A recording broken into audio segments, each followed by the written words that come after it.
Hello everyone, welcome back to the Earth stage.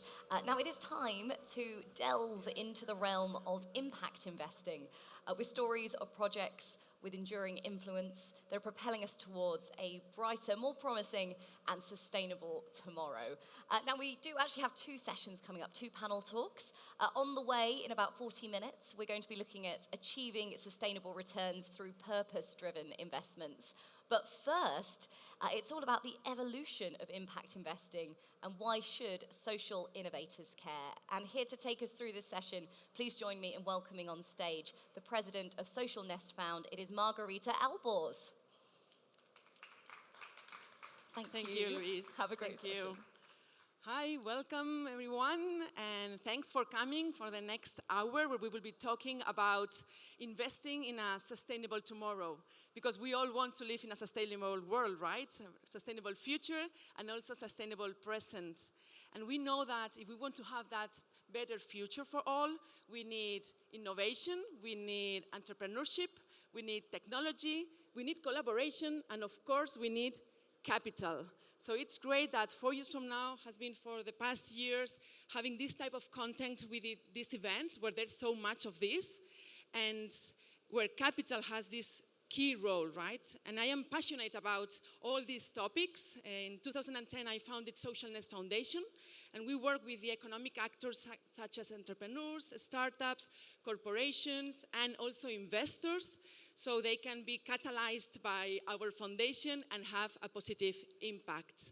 So this whole hour that we are going to be together this morning, it's divided into sessions, and the first one is about impact investing.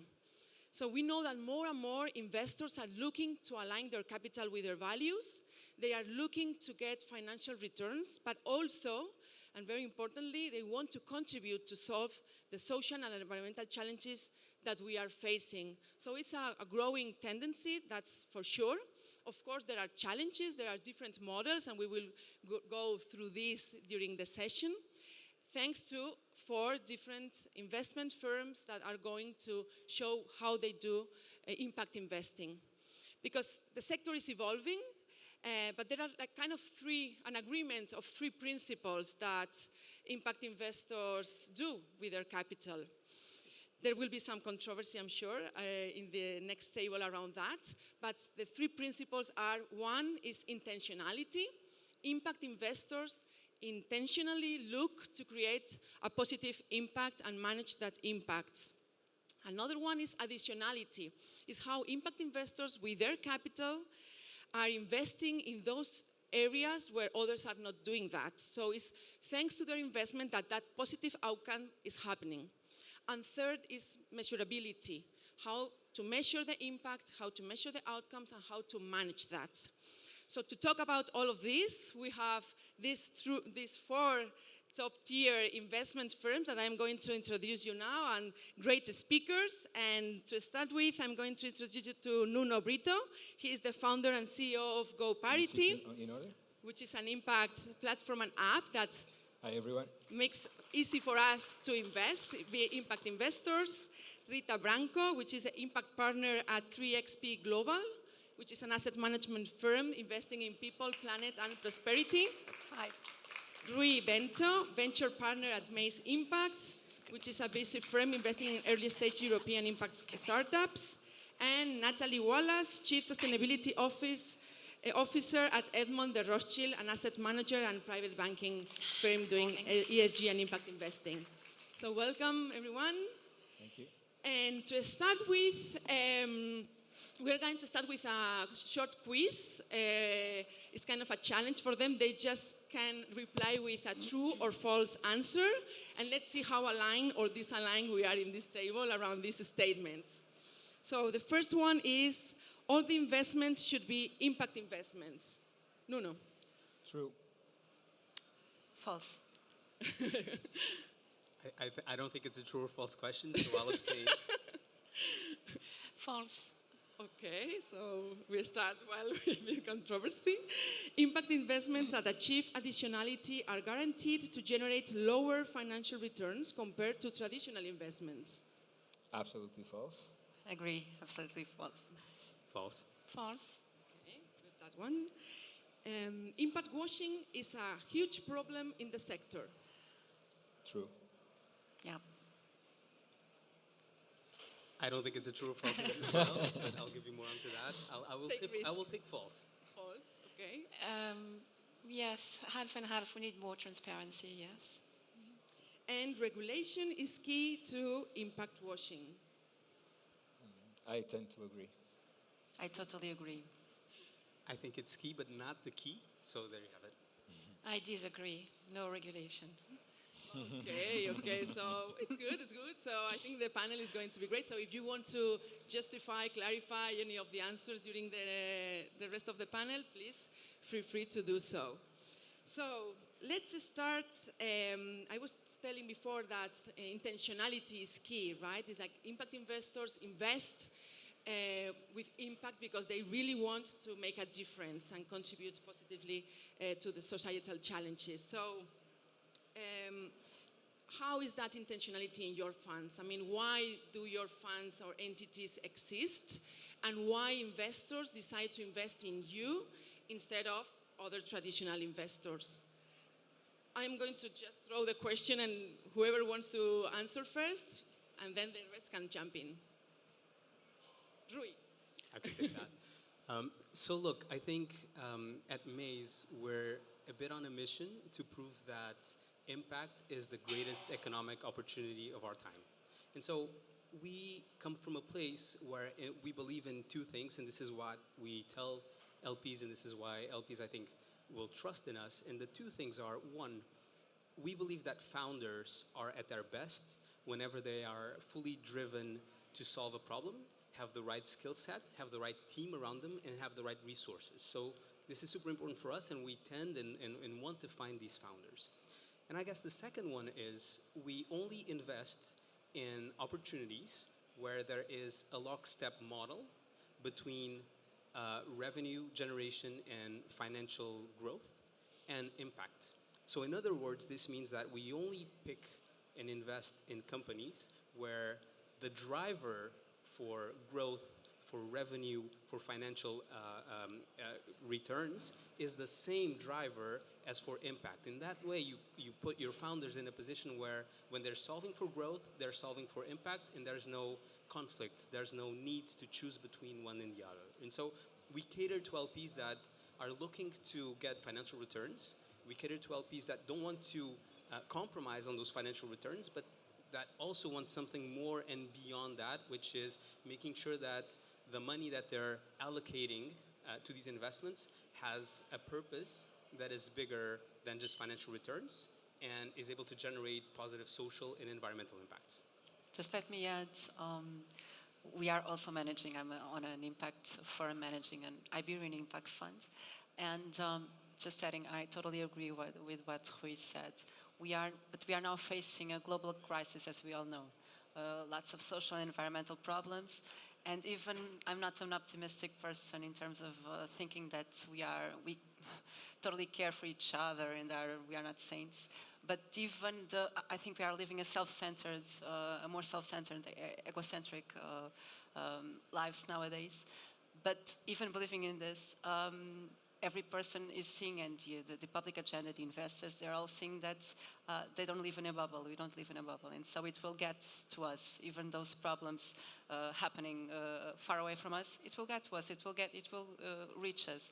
And so that's why I think there was impact investors are here to try to support impact solutions, to try to address these social and environmental problems. And I guess this was a big issue. Also,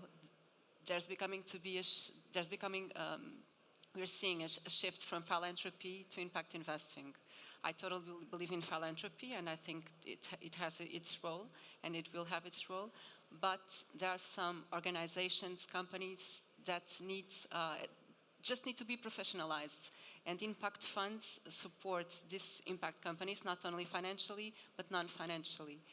And so to make sure that it will become financially sustainable. Different types of capital, yeah. right? Supplied in different models or moments. I want to add to that. At Edmond de Rothschild, we have a foundation, but we also have private equity investing in impact and sustainable outcomes. We had a long debate on how do we differentiate between impact and sustainable outcomes, and I won't go into that controversial argument around additionality yet, but for us, what is important is to make sure we address, one, the opportunities with aligning with financial performance. Because we're not the foundation. We're not managing the foundation. We're managing money for our clients, on behalf of clients, for their retirement, for their project in life. So I just want to make sure that we're not here for subpar returns. One. Second, we think the market, the opportunities are extremely large. Third, as Rita said, we know the challenges. Basically, income inequality ends up in revolution in general. We've seen that. So that's something that we should all agree that this is not where we want to end up. It's not a question of, yes, aligning with your values for some, but really it's a question of managing the risk and investing in opportunities. And for us, the difference between impact and sustainable outcome is kind of limited. One seems to be you can scale, and the other one seems to be niche-y. I'm hesitant to make a difference between the two, except for one thing. And we'll talk about that, when we invest with impact and when we say we have an impact fund, the carried interest is linked to that outcome, meaning that totally aligning on the objectives. There is no if or, it is and it is part of the remuneration of the fund, of the GPs, of the LPs, period. And that's the best way of, I think, aligning totally the intention of the fund. What about you, Nuno? Well, so we're a bit different. We're not an institutional investor. For those who don't know what GoParity is, we're an impact investing platform. Basically, we use a sort of crowd lending to allow for people and companies to directly invest in sustainable projects. They can be companies or just projects from any regular company. So in our case, you asked why would companies want to be invested by us, and why would investors choose to invest with GoParity? On the one side, from the company's side, of course, we only fund sustainable projects, but this can be a sustainable tourism or just any regular factory that wants funding to invest in solar panels. So we operate only with debt, and we provide funding for a specific use that needs to align with sustainable development goals. But for investors, what we're actually providing is a good return on investment that they can usually not have access to in any other ways, because we talked about democratizing and income inequality, and we won't be able to fight that if we don't give everyone the opportunity to also take part in this economic opportunity that you talked about. And this is why the minimum investment with GoParity is at €5, so anyone can become an impact investor with our platform, but you can also invest up to 100 or 150,000 euros, if you want, using our platform. And one of the challenges we want to solve is that of when things are far from sight, it's like they don't exist, what Rita mentioned, right? And usually we say that if climate change was a dark hole in the sky, it would be solved by now. So we also try to give this sort of tangibility by allowing people to actually make money on choosing exactly what their money is doing, what projects it is funding, and being able to measure the impact metrics of their investments. There's just one more thing, quickly, I know we are running, but there's, because I remember this when Nuno was talking, there's so much data nowadays. Impact investing and these thematics are quite recent, and as the more data we get, the more we got to know that this really works, and in terms of success of the impact companies, they seem to be much more resilient than the non-impact companies, for example. And as more data as we receive and the investors receive, they realize that it makes perfect sense to invest in impact solutions. So it's very important to measure that impact, right? And the investors are looking to know with their investments what's the impact that they are getting, right? So how do you measure impact in your organizations? How do you know that your investment is successful apart from the financial returns and that you are successful as investors? Should I start? Yes. Perfect. Yeah. So we use two different frameworks. We use the IRIS Plus framework, and we use, of course, the SDGs and all the goals and objectives. We always do, we call it a triple due diligence to the projects that we launch on the platform. So we have, of course, the financial due diligence, the due diligence of the business plan, so the actual analysis that it will be able to afford debt. And then we have the impact analysis where we estimate that. Then all this is reverted to the platform so that you as a user can always know exactly on your proportion how many tons of CO2 you help avoid, how many jobs have you helped create, how many people have you positively impacted, hectares of biodiversity protected. We have like 6 main KPIs, but then depending on the sector that we are funding projects on, we can also have other KPIs that apply only to specific sectors. And it's really, this is really a thing, because last week I always send emails to users, and one wrote back to me. Then there's always some feedback, because we have 50,000 users, and it's a really engaged community. And one wrote back to say, Nuno, I just want to share that I finally completed my SDG puzzle. Because every time you invest and you contribute for an SDG on our app, the icon for that sustainable development goal is actually, it turns into color. And he said, I'm really happy I completed my puzzle. A challenge. Natalie. We think it's really important, and that's where we need, I would say, innovation, but determination to get the measurements more industrialized or efficient. I think it costs a lot. Frankly, it's a big issue, and that's where I mentioned transparency. That's where you can obviously have some rainbow washing, impact washing, whatever you want to call it, because unintentional sometimes, because it's difficult to figure out how to measure. We on climate, so on reducing carbon footprint in general, we decided to use a concept called avoided emission, which helps us in any setting. So let's say in Portugal, it would be different than in France or in Italy or in Norway. The framework will be different because avoided emission is relative to the actual emission of the grid today. So every time it will be different. So that's important. That's, in a way, additionality. But the point is to say, in this environment, given the grid, given the sourcing of energy, how much this technology, this new business, this business will avoid emission. And it can be as easy as a company providing isolation, right? That's so in Norway it will be highly value added because it's cold.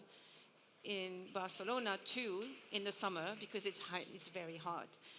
And we decided to move that to a more transparent framework. So we just joined a coalition, and that's an important thing. I think you mentioned collaboration. We joined forces with our competitors and our clients to develop a transparent framework to what we call the Avoided Emission Factor Database Initiative, to make sure that everybody can use the same framework, because everybody uses a bit of their own recipe. Or it's very black box kind of model by some consultants. So we decided to go full stream transparent and construct that with 2 consultants, Quer and Qantas, that are managing this coalition. And we have right now 90 factors that we're working on. They want to expand that to 6,000 factors, meaning every business line in what we do every day we should be able to have a factor database framework to say this is the avoided emission in that specific geography.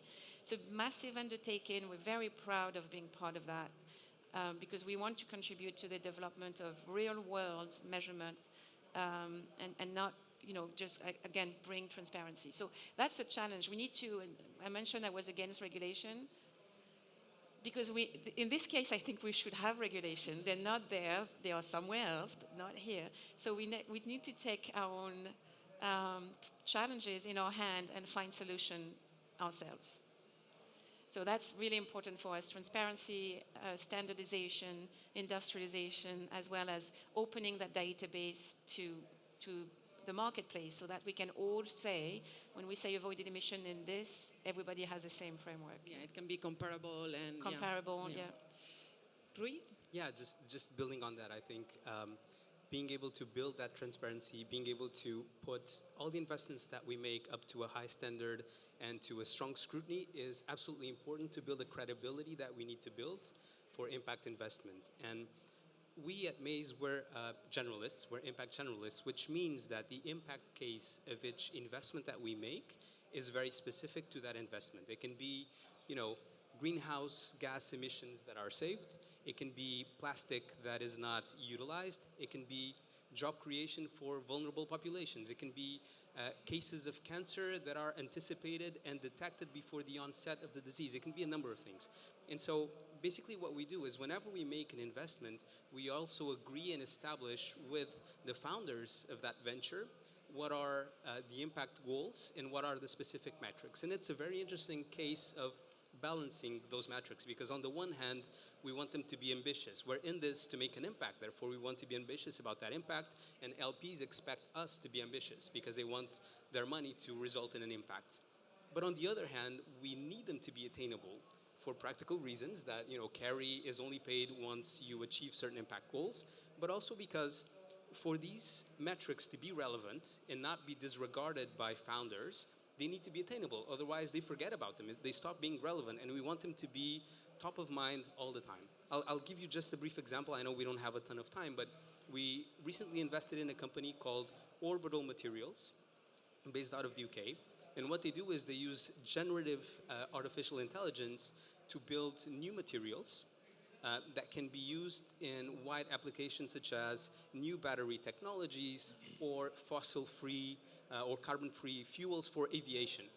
And so with them, we have set up a goal and a metric that is around the number of materials that they're able to generate using their model in a lab. And they have just recently announced a new material that is able to spawn and generate filters to capture carbon from the air and be used in direct air capture technologies. And so what we do there is, again, going back to the driver of growth and the driver of impact is the same. So the more usable and useful materials they come up with, the more they will grow, the more revenue they will generate, and the greater the impact that they will have. I can confirm that Maze takes their investees' impact reporting very seriously. Sorry. No, that's good, that's good. No, I'm aligned with everything that was said here. Just adding what Natalie was saying is really important. Bureaucracy and regulation can't kill the thing, can't kill this. And we are facing, I totally agree that we should have a framework that works equally for every impact investors, and that guides us. But until we have it, the show must go on, or else we don't do a thing. It's just. Yeah, but regulation also brought a lot of good things recently, because otherwise it's like we're all speaking of different things, and I think it's good to have the taxonomy. I think there's a lot of transparency rules that are there, even if it's not a good taxonomy. We can discuss that, but it's still to know that we're all speaking the same language at least. Well, we'll talk about that. Yeah. Someone else is interested in the topic. Maybe later on we can create a small networking. We can get very technical very quickly on this panel. Unfortunately, we don't have much time for that. So I wanted to ask you just a final question that will be, we are here at 4 years from now, so we are trying to foresee what's going on in the future, what's coming, where we will be in 4 years from now in the sector. So what do you see are the biggest opportunities within the impact investing space, and within your own organizations? Rita, you. Okay, let me start. I think that this impact investing or this impact theme, it's still run by a club. It's still quite small. It's a niche, and so I think that we will evolve. And even though I don't believe that was why I was saying that I don't believe that every company will be impact company. When I say this, I'm talking about impact companies for impact. So companies that have a purpose and they develop a solution for impact. But I totally believe that we will see every type of company evolving for being an impact, a company with impact, not for impact, but with impact. And we are seeing this all over the world, and companies are evolving to get more impact because we are all searching for a purpose. I think we'll see So this. you foresee a future where every organization, company will measure their impact and manage that? For sure. Okay. Positive and negative impacts. Okay. Brie, yourself? Yeah. So we're very excited about science-based technologies, and this is more and more where we want to be deploying capital, and these are more and more the types of founders and organizations that we want to stimulate. So it's usually the catchphrase is software is eating the world, and that can be true, and software can play a really important role in augmenting impact investing or investment, but science-based frontier tech technologies will play just as crucial a role. So we want to make sure that we enable that. Today we see that about 20 cents of every euro from a European impact investment VC is going to science-based technologies. And so we want to change that a little bit. And whenever we look at problems like, if you look at the past 9 years, every single year has been the hottest year in recorded history. Software can play a role and can help, but if we don't build the right technologies and the right science-based technologies to address that problem, we won't go very far. So this is the area that we're focusing in the most. Great. Natalie? I'll mention three perspectives where we're investing heavily. So we really have a wide variety of segments, but three specifically that come to mind in terms of highest impact is emerging markets, especially Africa, for climate mitigation, but also climate adaptation. So we invest a lot in micro irrigation, for example, and really where also from a emission perspective, this is where we want to be.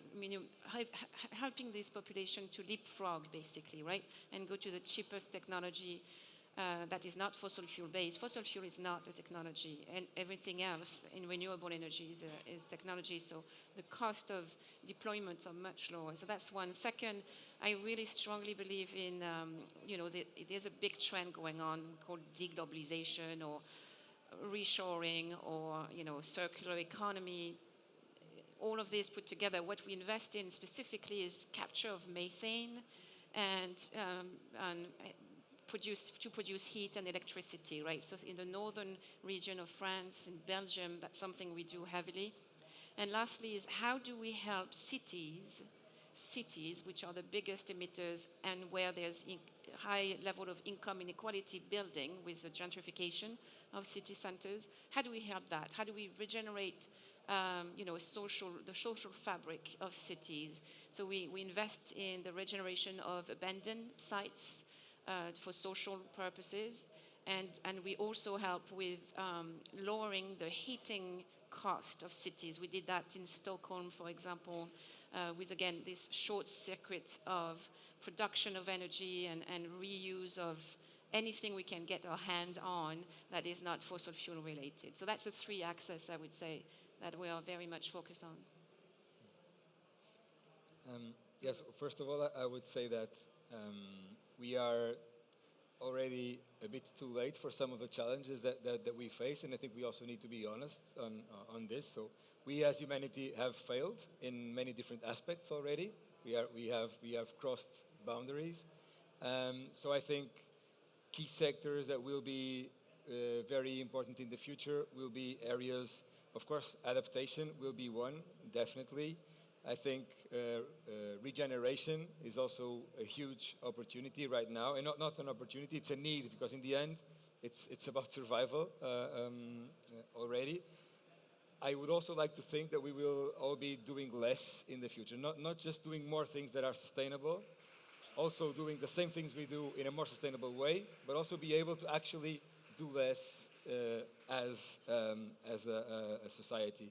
I envision a future where there won't be even the need for the word impact, because we'll all be actually sustainable.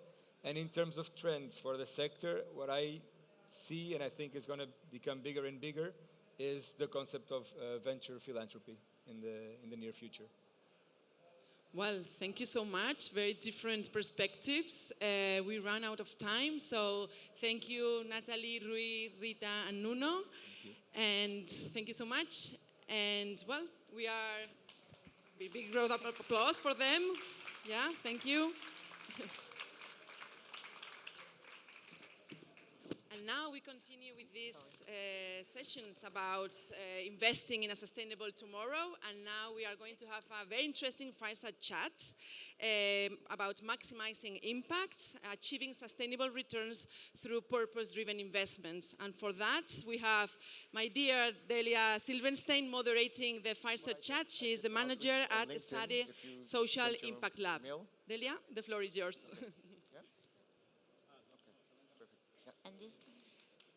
Thank you, Margarita, and congratulations for the great panel, very interesting. So I work at the SADE Center for Social Impact, and one of our research pillars is impact investing. I'm very excited to be here today moderating this panel, especially because we are celebrating the 10th anniversary of 4 years from now.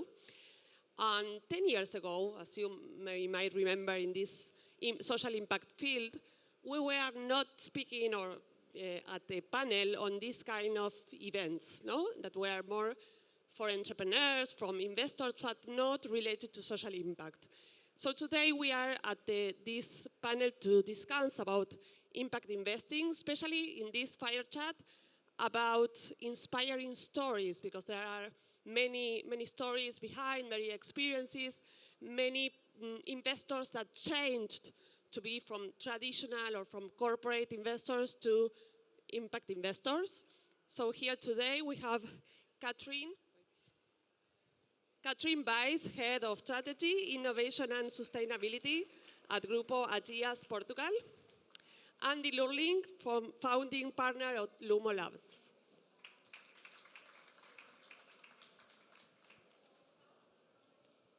So before we start, it will be great to learn more about the audience. So if you can raise your hand, who is here an investor? Either traditional or impact investor? Or want to be an investor? And what about entrepreneurs? How many? Many entrepreneurs, both impact and traditional, I guess. And what about large corporations? Are you a representative of a big corporation? Okay, and about foundations. Okay, so we have a diverse audience, which is great, like a sample of the ecosystem. So we will start about your journeys, especially about this shift, this change. Andy, you started in the corporate, also as a serial entrepreneur. So when was like the moment or the insight that made you do this shift to impact investing, and what inspired you for that, and how also the experience as a serial entrepreneur helped you in the approach to this sector? Okay, I would say that I had like 3 pivotal moments in my life. The one is very emotional.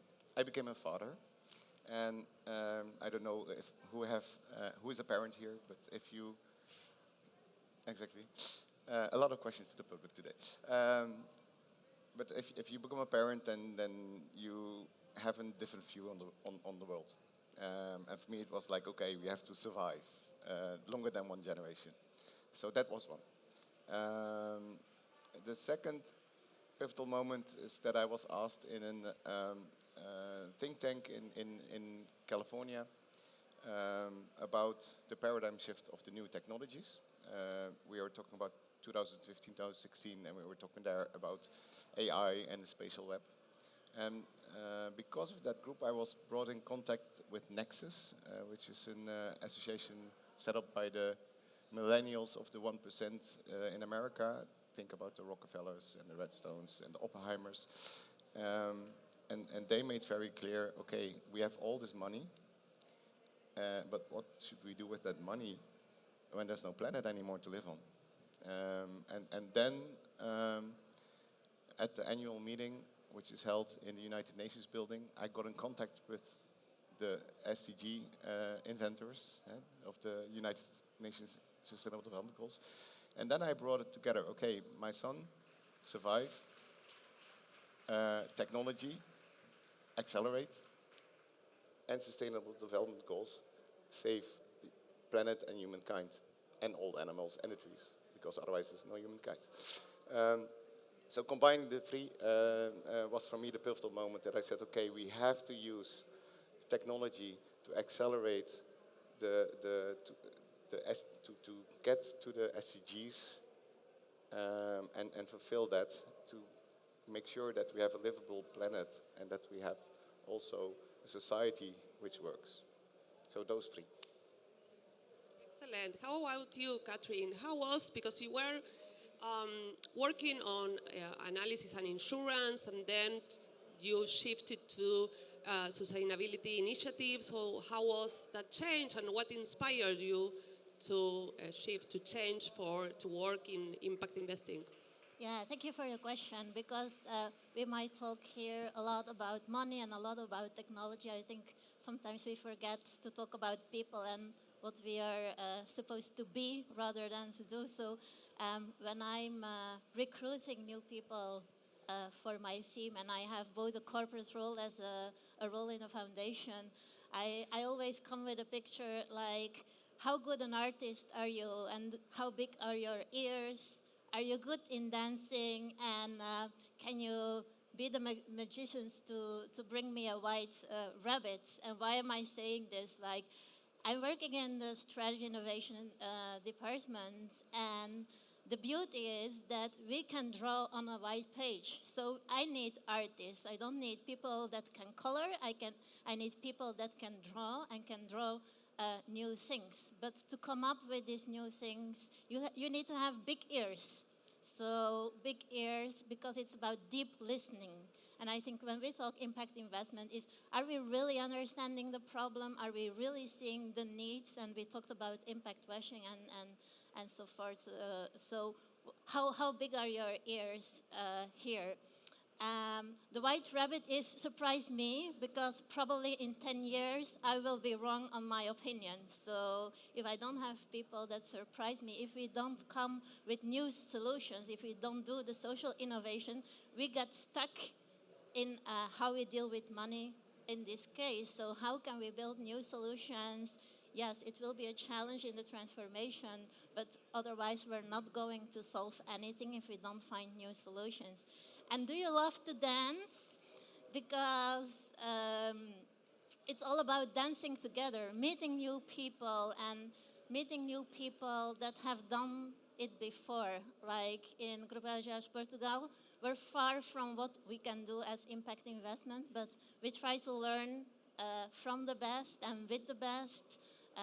We're making our steps in impact investments through the Be for Good Leaders, through Future Economy Forum. We have Impact Europe that has been very inspiring. And that's just because I'm meeting people, and these people come to my drawing table, and then I take my white page and I start to draw, and that's super exciting. So when for Grupo Ageas Portugal we had to draw the new strategy, Impact 24, so the label is very to the subject. It was, what does a good life mean for you?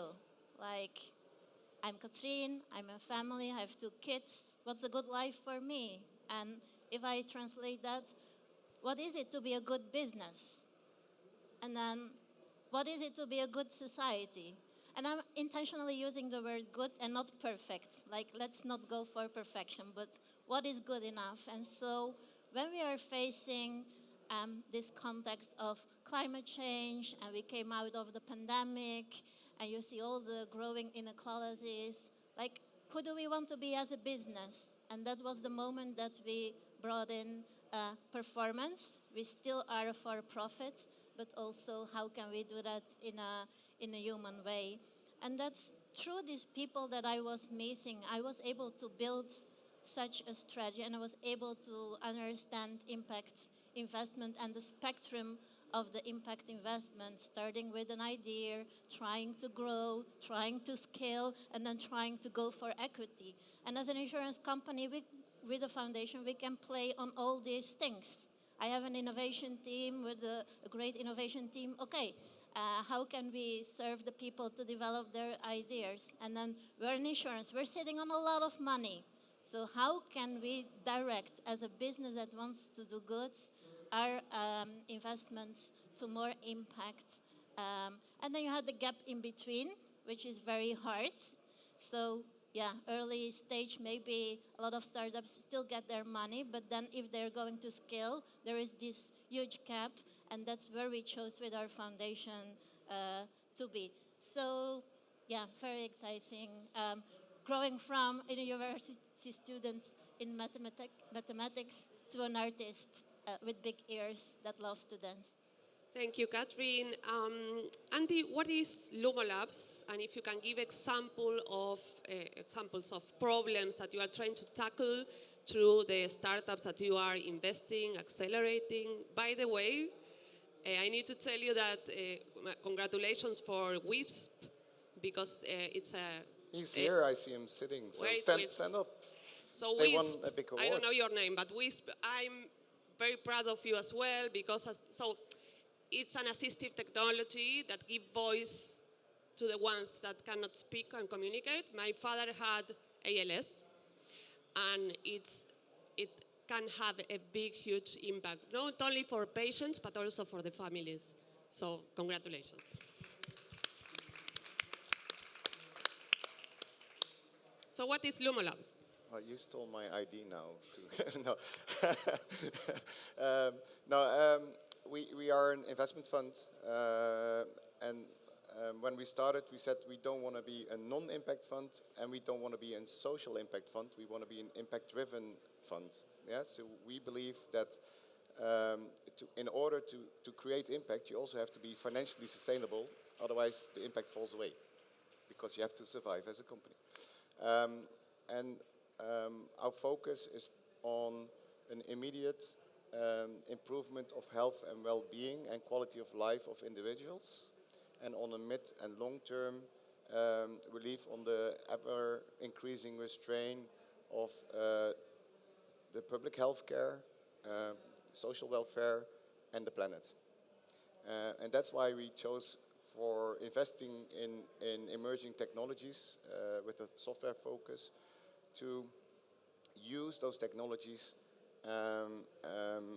to reach a few of the SDGs. We are only in 100 million fund. I would have loved to do all the SDGs, but we have to focus, of course.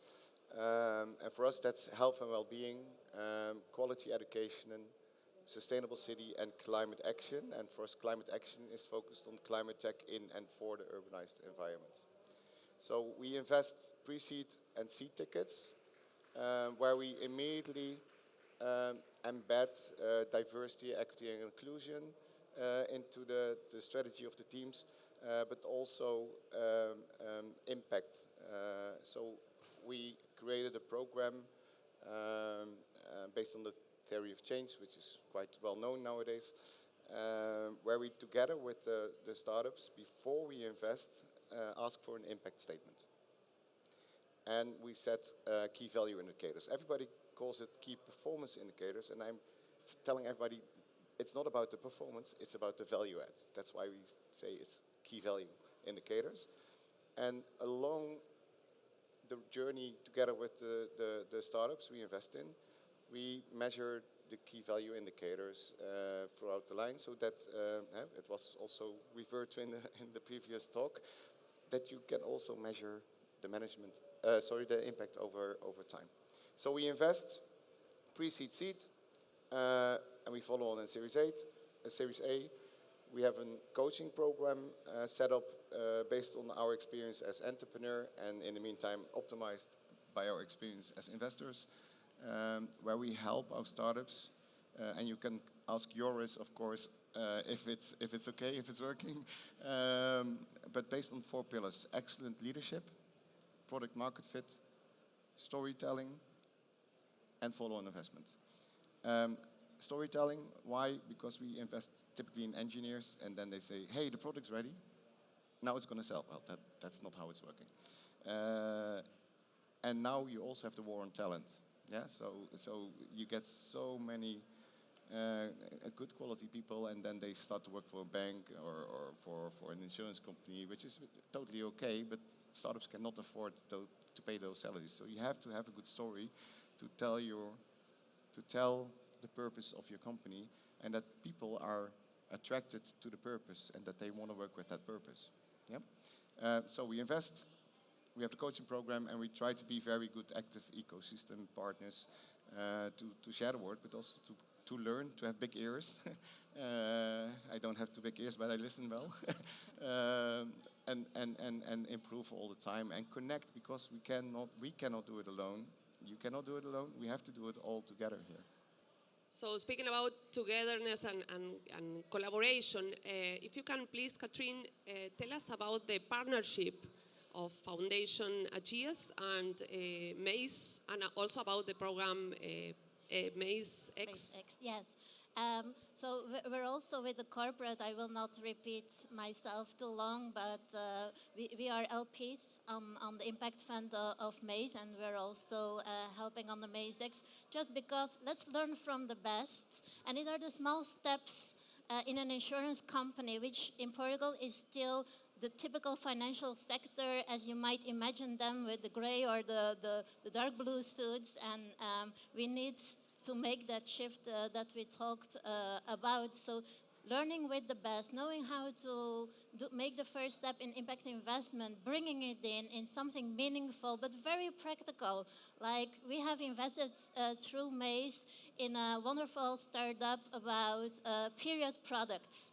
So I have a company of 1,300 employees, of which more or less half of them is women, and now we have the period products in all the female toilets. It's a simple thing. It doesn't cost a lot of effort of money, but it's very visible for our employees that this is the thing we're doing through the impact fund, which if you're not an employee that's working in the finance team, probably, well, it might sound like an elephant. But so that's why, as a corporate, partnering with Maze makes sense for us. It's still peanuts, but it's about making these first steps and even signaling at the senior management why it makes sense, proving that the returns can be there, etc., etc., etc. And so as a foundation, why partnering with Maze and Maze X? Again, same story. Let's do it with the ones that are the leading ones in Portugal. And to tell the story of the foundation, I already told you in the investment spectrum, there is still a gap for more growth and more skills. So you have social organizations in the non-profit sector that are doing a good job, and we would love to see them grow and scale. There are others that are doing a good job, but let me also say impact investment is not for all. So you have to really, really understand what's the best fit for them, if that's still social investment or you can take them to impact investments. So because of this gap, we also rethought our strategy. Again, it's knowing the why you are doing things. We wanted to work in aging, in health, and in social exclusion. And we do this in 4 pillars: corporate volunteering, social investment, impact investment, and capacity building. So going into impact investment, we've been the first corporate foundation going there in Portugal. We've had a good response of our brave decision to go there, but we don't want to be the only ones. So everybody please follow us in going there. How do we do impact investments? And I get to the point why MACE makes sense. It's offering tailored financial support. So really, what would they need, and adjusting our solutions to them and not imposing the way we are doing to them. The non-financial support, and that's the benefit of being a corporate foundation. We have so much knowledge, and sometimes a startup needs, in their growth, learning how to manage people. Some needs to grow their operations, and how do you do that? And so the non-financial support, we think it's key to walk the journey of scale with them, and then to measure, of course. So MACE is helping us in how do you set up this measurement, is helping in the non-financial support, because they're great, they have a great network, great platforms, great Christina leading the platforms, and they are so generous and a real partner in offering their network to our investment portfolio, that we say, okay, partnering makes absolute sense for the work we're trying to do. Excellent. So speaking also about challenges, because there are many challenges as well, no, in the impact investing field. I can mention impact measurement, management, scalability, financial viability. But what is? Can you please share a challenge that you see or that you overcame, and also an example of a successful project that has a potential to really be a good example of impact investing, like both challenge and a good example, good case? I go. So on the corporate side, I would say the challenge is we would like to prefer, we're an insurance company, so we collect money for our clients to be protected against adversity. And we would like to keep the money of the Portuguese in Portugal. Then the question is, as a top 3 leading insurance company, we sit on a lot of money.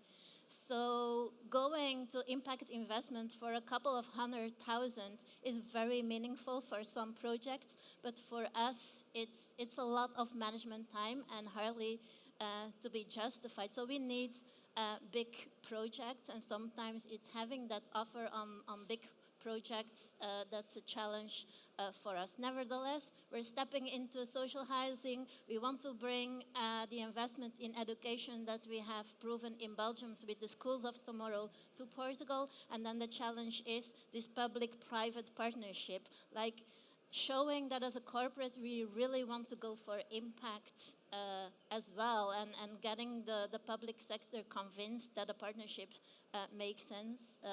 So on the non-profit side, challenges are the social purpose organizations with limited human capital, going for short-term objectives because they're continuously in looking for grants, looking for funding. They just get short-term contributions, and so they cannot put their resources on long-term thinking because they don't have the funding neither for long-term thinking. On the impact measurement, I would say either it's too simple or too complex. Too simple, it's more the road of, okay, greenwashing, and I have an app in physical activity, and that's why I have an impact in mental health. Like, oh, guys, like, don't oversimplify here. Or it's going too complex. They have 100 variables. There are 100 things they measure. They lose a lot of time in measuring and in reporting. So we believe in the foundation, in Ageas Foundation, like it's somewhere in the middle, and then build up. Like make your journey also in impact measurement. I would say I see 2 challenges, major challenges. One per startup, and that is if you're a startup, you're very early stage. So typically you have an idea what your product market fit is, but how to already determine for a longer period what your KPIs are, what you're going to be measured on. and then you can pivot over time because, of course, you need to find a product market fit. Maybe it's once, twice, 3 times that you have to change that and optimize it. But you need to have that impact measurement. So I see that always as a challenge. And in the market challenge, I see, and that's what we try to do. We reached out to a lot of impact funds. Okay, how are you doing it? To the European Investment Fund, how do you take impact measurement? And there's not one structure yet. And therefore, what the risk is that you're going to compare apples with pears at one point. And I don't have the solution yet, but that's the outreach we do always. Like, okay, let's find a way together how to do impact measurement. And then you have, I think, another thing that you have like environmental impact and you have societal impact. We learned that environmental impact is easier to measure than societal impact. To give 2 examples, because you asked for examples, we invested in Hulo, which is a company that detects very early on water leakage, and they can determine in a very short square meters where the leakage is. Yeah. So if I tell you that in France per year water is leaking away, good drinking water, in a total that in the Netherlands we use. Yeah, 50% of the drinking water in Paris leaks away. Rome, 75%. So with all the water shortages we have, so we can measure that very well. That's a very good measurable impact statement. Then we have another company, Enliven. They put people in a training with VR in the other perspective. So, and they do training on bullying at work, sexual harassment, bullying at schools, discrimination, and it works really well. They win all the prizes. Yeah, they found their product market fit. The biggest corporates are in line to use this, and it's also measured.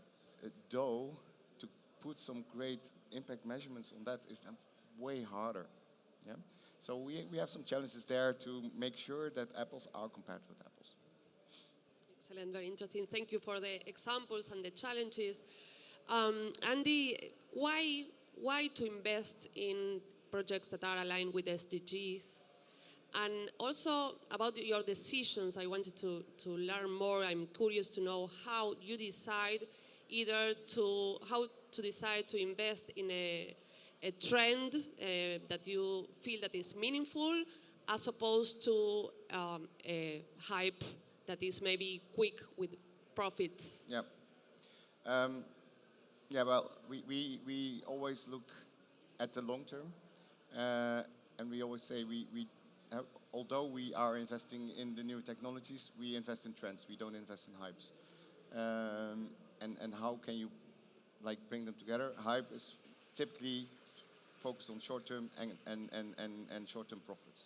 Yeah, and trend is to create a sustainable element where also you see other growth paths of the companies. Why to invest in SDGs? Because, you mentioned it before, although we are all happy people here, there are some resource problems in the world. Think of water here in Barcelona. And those SDGs are set as an example and a goal to reach at 2030 to make it and keep it a livable planet and a livable society.